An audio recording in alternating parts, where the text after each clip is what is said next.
Hi friends, இது என்னென்னு பார்க்குறீங்களா? ப்ரௌன் கலரில் இருக்கிறது இது ஒன்று ஹெல்த்தியான ரெசிபி. என்னென்னு கேட்டிங்கன்னா, விதவிதமாக பாயசம் வச்சு சாப்பிட்ருக்கோம். இந்தமாரி ஒரு பாயசம் சாப்பிட்ருக்க மாட்டீங்க. இது என்னென்னு கேட்குறீங்களா?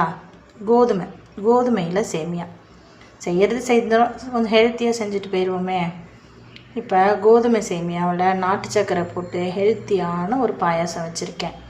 இதை நல்லா ஆற வச்சு நீங்கள் ஃப்ரிட்ஜில் எடுத்து வச்சு சாப்பிட்டிங்கன்னா சூப்பராக இருக்கும்.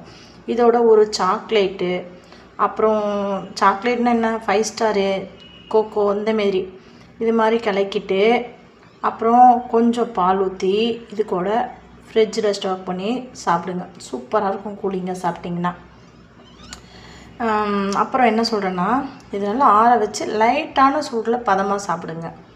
செய்கிறோம், நல்ல விதமாக செய்யுங்க. விசேஷம் அந்தமாரி செஞ்சு பாருங்கள் ஃப்ரெண்ட்ஸ். செஞ்சு பார்த்துட்டு எனக்கு எப்படி இருக்குன்னு கமெண்ட் போடுங்க. யாரும் கமெண்ட் போட மாட்டேங்கிறீங்க, கமெண்ட் போடுங்க ஃப்ரெண்ட்ஸ். சரி வாங்க எப்படி செய்யலான்றதை பார்க்கலாம். ஃப்ரெண்ட்ஸ், நான் சொன்ன பாயாசம் இதுதான். இது கோதுமை சேமியா. இது கடையில் கேட்டிங்கன்னா கிடைக்கும். கோதுமை சேமியான்னு சொல்லிட்டு லூஸில் விற்பாங்க. அது பேக்கெட் கிடையாது, லூஸில் வாங்கி இது பாயாசம் வச்சா சூப்பராக இருக்கும். நான் எப்படி செய்கிறேன்றதை பாருங்கள். இப்போ தண்ணி ஊற்றி வச்சுருக்கேன் கொதிக்கிறதுக்கு. ஜவ்வரிசி கொஞ்சம் போட போகிறேன் பாருங்கள். பால் காய்ச்சி தண்ணியாக எடுத்து வச்சுட்டேன். இப்போ இந்த தண்ணியிலையே ஜவ்வரிசி வேக போட்டுக்குவோம். நான் அளவாக தான் செய்கிறேன், கொஞ்சமாக ஜவ்வரிசி எடுத்துக்கிறேன். நல்லா ஜவ்வரிசி வெந்துருச்சு. இப்போ இந்த கோதுமை சேமியா எடுத்து போட போகிறேன்.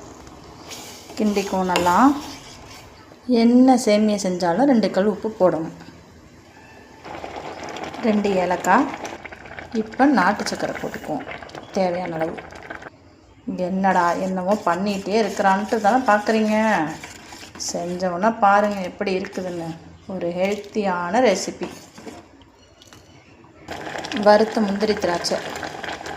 இப்போ இந்த ஸ்டேஜில் பால் காய்ச்சி வச்சுருக்கேன், அந்த பாலை ஊற்ற போகிறேன். எப்படி இருக்குன்னு பார்த்தீங்களா? இது பாருங்கள். 1 ஸ்பூன் நெய், ரொம்ப வேண்டாம், 1 ஸ்பூன்.